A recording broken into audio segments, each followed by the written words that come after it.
Hello, everyone. Today, I want to tell you an incredible story about how English took me to my dream, my passion, and my success.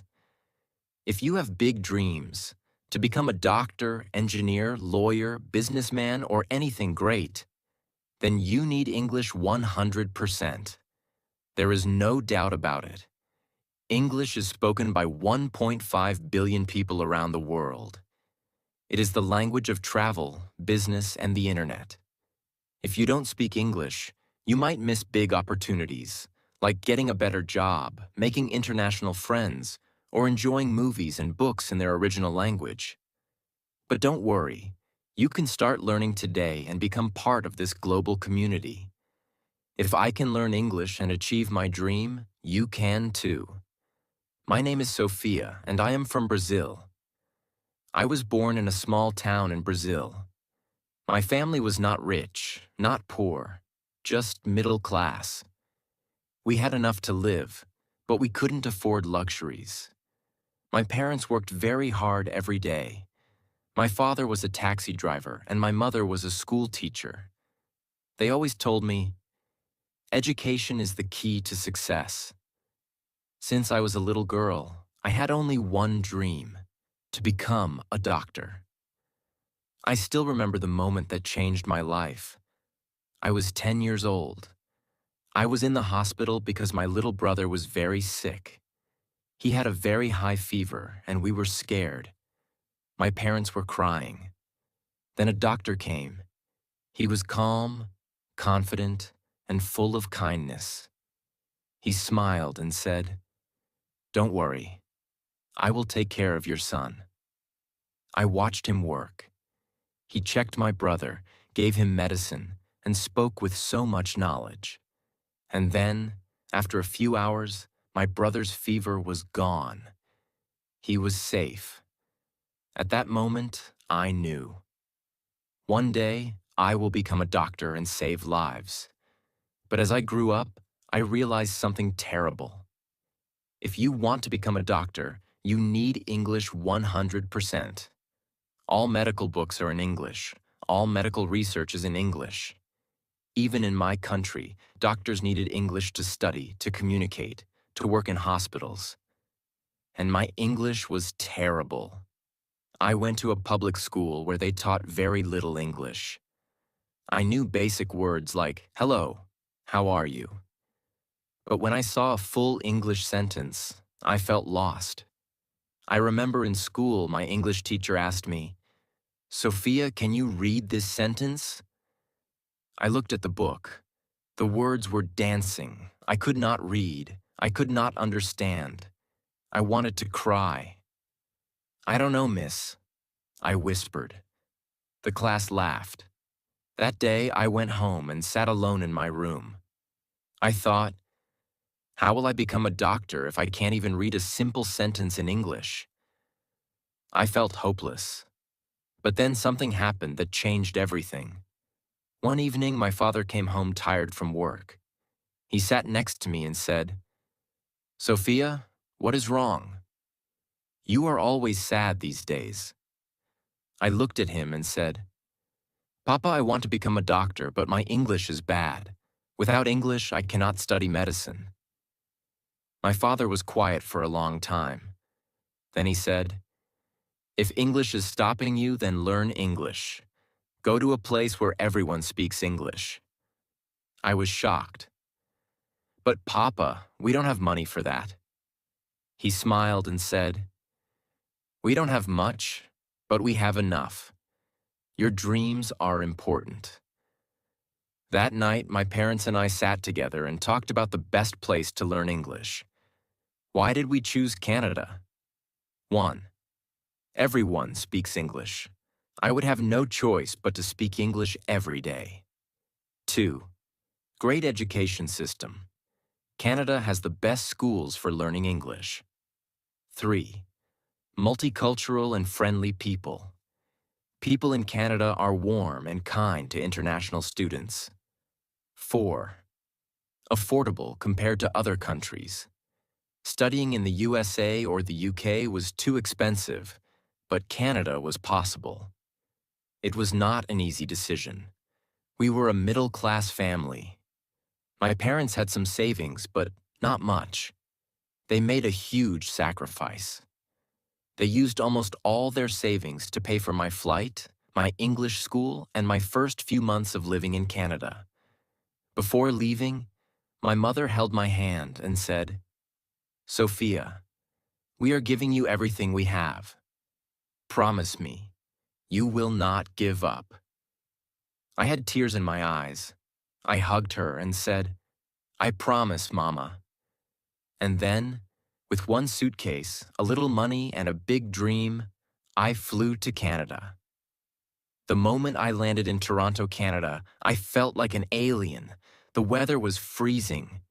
In Brazil, it was always warm, but here, my hands were like ice. The food was strange. I missed my mother's homemade Brazilian rice and beans. The people were nice, but they spoke so fast. And then, the biggest problem, English. At the airport, a man asked me, "Hey, do you need a taxi?" I panicked. I did not understand. I just smiled and said, "Yes." He said, "Where to?" I had no idea what he said. My brain stopped working. Finally, I showed him the address on my phone. That night, in my small rented room, I cried. What am I doing here? I can't understand anything. How will I survive? For the first time in my life, I felt completely alone. The next day, I went to my English language school. The teacher smiled and said, "Welcome, everyone. Let's introduce ourselves." When my turn came, I stood up. My hands were shaking. I said, "My name, Sophia. From Brazil." I wanted to say more, but my mind was blank. My words were stuck in my throat. The teacher smiled, but I saw some students laughing. I sat down and felt humiliated. That night, I made a decision. No matter how hard it is, no matter how many mistakes I make, I will learn English. I made a plan. I promised myself, I will do everything possible to become fluent. And that was the beginning of my English learning journey. I still remember my first few weeks in Canada.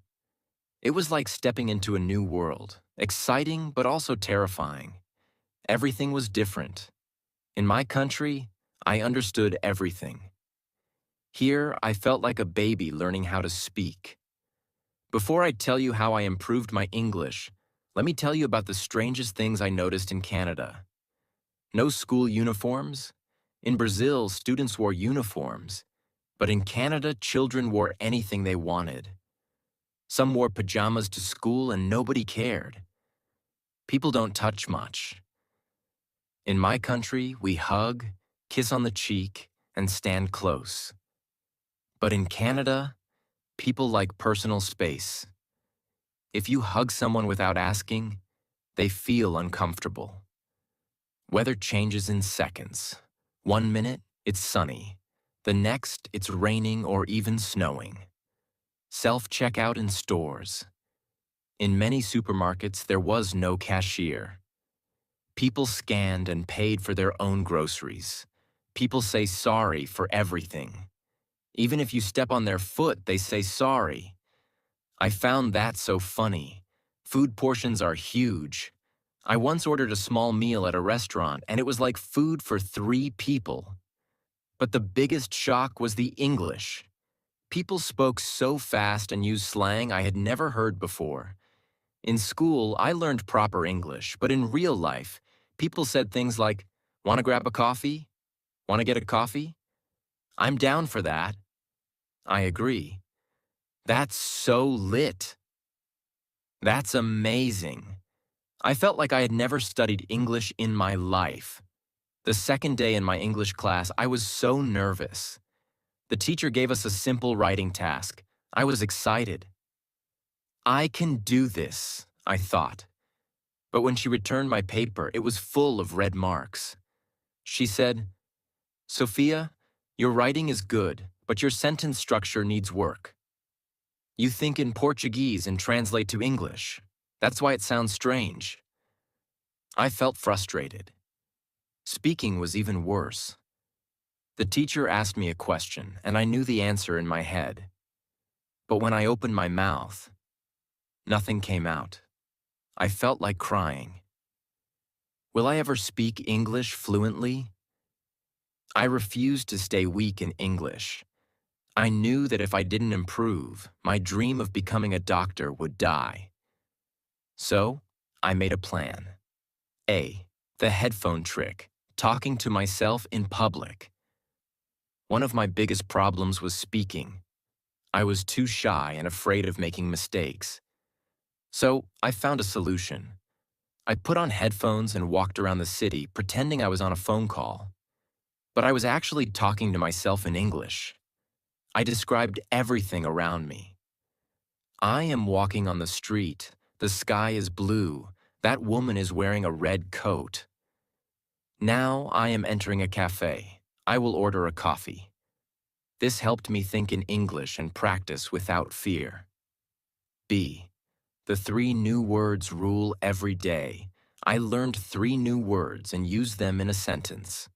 C. No more subtitles. At first, I watched movies in English with subtitles.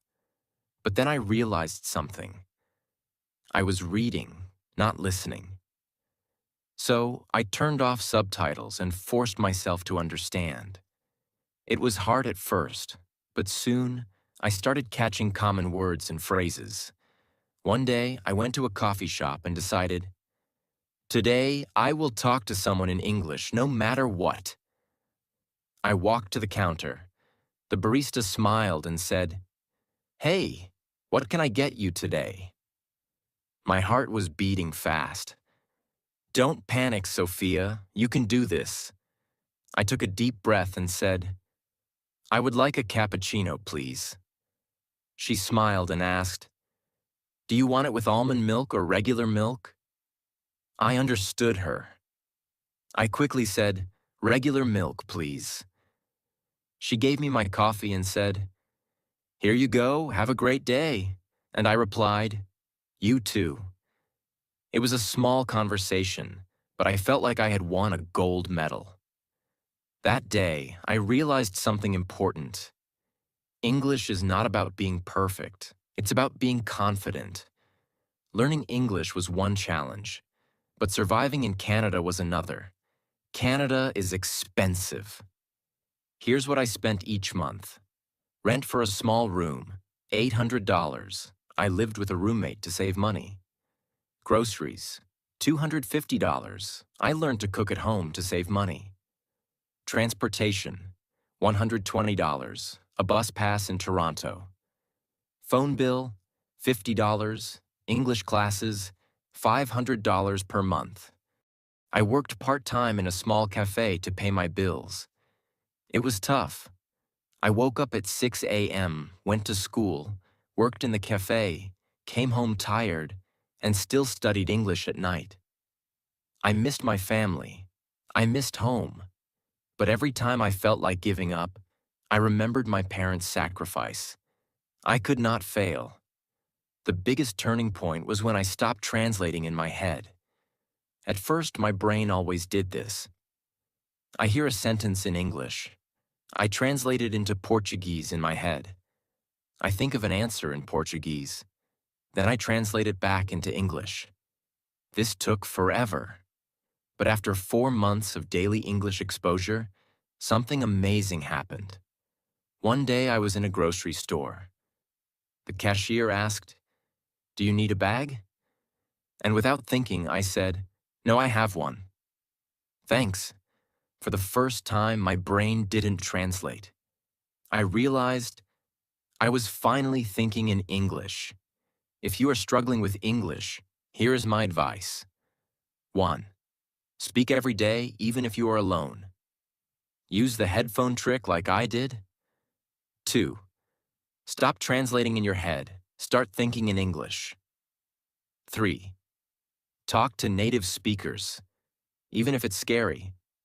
4. Surround yourself with English. Change your phone, movies, and music to English. 5.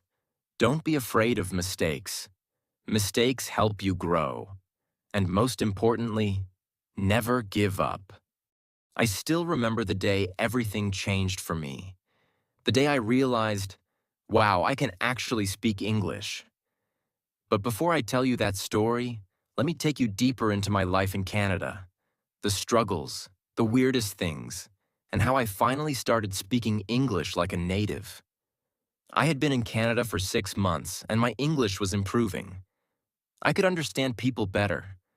I could order food without feeling scared. I could even talk to my classmates. But I still had one big problem.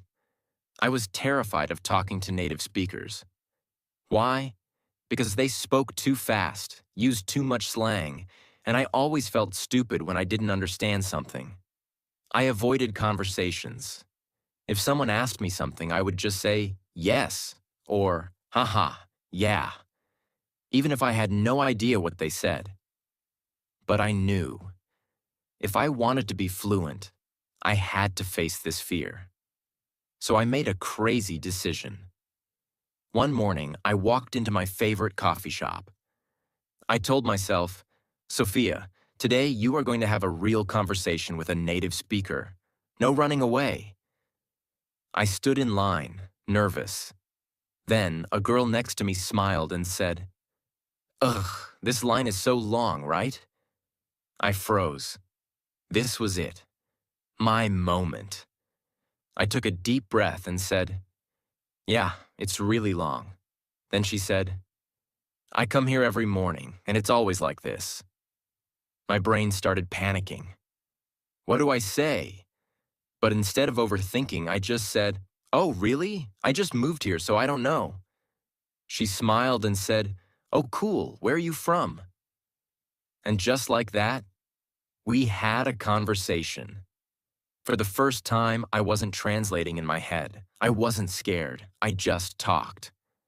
After that day, something clicked in my brain. I realized I can actually do this. That moment gave me confidence, and confidence was the missing key. Now that I was confident, I wanted to take my English to the next level. I didn't want to just speak English. I wanted to sound like a native speaker. So I started doing something crazy. The shadowing method. I started copying everything I heard.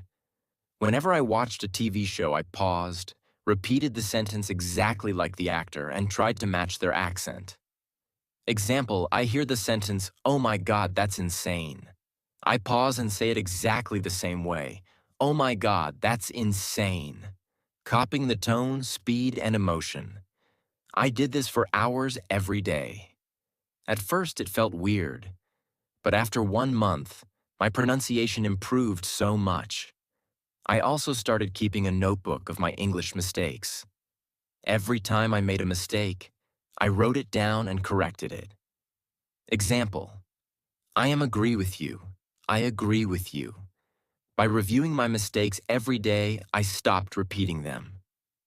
This was the hardest step for me, but I forced myself to make Canadian friends because I knew that was the fastest way to improve. Here's what I did. 1. I joined local events. I went to free meetups for international students. 2. I used conversation exchange apps. I found Canadians who wanted to learn my language, so we did a language exchange. 3. I talked to my coworkers. I stopped being shy and started chatting with them more. And guess what? The more I talked to real Canadians, the more natural my English became. Even though my English was improving, life was still hard. I was always tired. Studying English, working part-time, and cooking my own food was exhausting. I missed my family. I couldn't visit home because flights were too expensive. I struggled with money. Even after 6 months, I still felt broke all the time. One day, I had only $5 left in my bank account. I sat in my tiny room and cried. Why is this so hard? Am I making a mistake? Should I just go back home? But then I remembered why I was here. I didn't come all this way just to give up. So I wiped my tears and said, "No, I will make this work." And I did. I want you to imagine something. Imagine waking up every morning in a beautiful apartment, looking at the city skyline, drinking coffee, and thinking, I made it. I did it. I became the person I always dreamed of. That's my life now. But 5 years ago, I was a broke student, struggling with English, feeling lost in a foreign country. To get into medical school, I had to pass the IELTS exam. And let me tell you, it was terrifying. The reading section was full of long, confusing passages. The speaking section made me feel like I was being judged. The writing section was a nightmare. I studied every single day. I practiced writing essays. I recorded myself speaking. I read complicated medical articles. On the day of the exam, I walked into the room shaking. But then I told myself, Sophia, you didn't come this far to fail. You know this. You worked for this. So I took a deep breath and did my best. A week later, I got my results. I passed. I held the paper in my hands, crying, I did it. I actually did it. That was the moment I knew. Nothing could stop me now. With my IELTS score, I finally got accepted into one of the best medical universities in Canada. But guess what? The real struggle was just beginning. Medical textbooks were in advanced English. Professors spoke in complex medical terms. I had to write perfect reports and give presentations. It was 10 times harder than anything I had faced before. But I remembered something. If I can learn English, I can do anything. So I didn't quit. I recorded my lectures and listened to them every night. I made flashcards for difficult medical terms. I joined study groups and practiced explaining things in English. Every single day, I pushed myself. And with lots of hard work, I graduated as Dr. Sophia Williams. I walked across that stage, took my diploma, and looked up at the sky. This is for you, Mom and Dad. I made it. After graduation, I got my first job at a big hospital in Toronto. My first month's salary? $8,000. When I saw my bank account, I couldn't believe it. I remembered the days when I had only $5 left and had to choose between buying food or paying rent. Now, I could buy anything I wanted. But money wasn't the best part.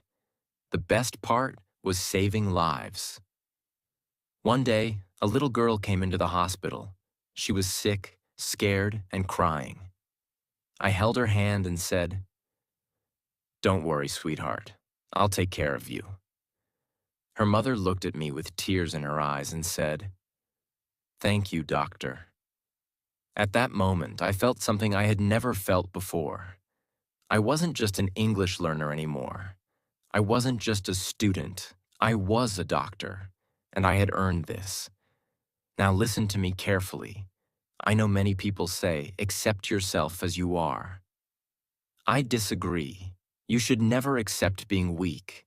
You should never accept being average. You must change yourself, not for society, not for your friends, not for your family. Change yourself for you. Because let me tell you something. Nobody is coming to save you. Not your parents, not your teachers, not your boyfriend or girlfriend. Only you can change your life.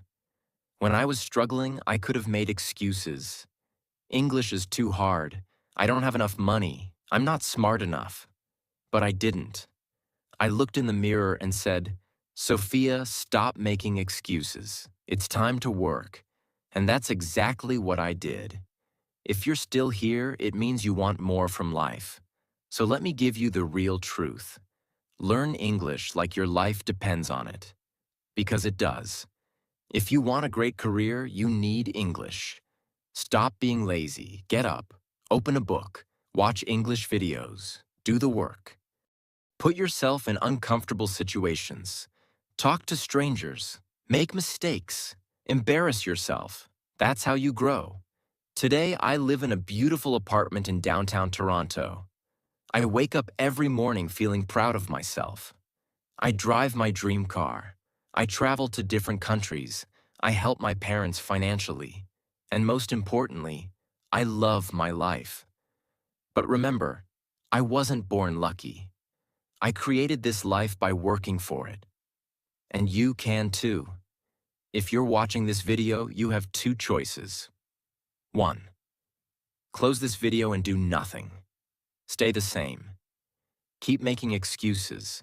Keep dreaming but never acting. 2. Start working on yourself right now. Learn English every day. Improve yourself. Change your life. The choice is yours. If you choose the second option, then subscribe to this channel, like this video, and let's start your journey today. Because trust me, when you become the best version of yourself, it feels like the world is in your hands. Now go, change your life.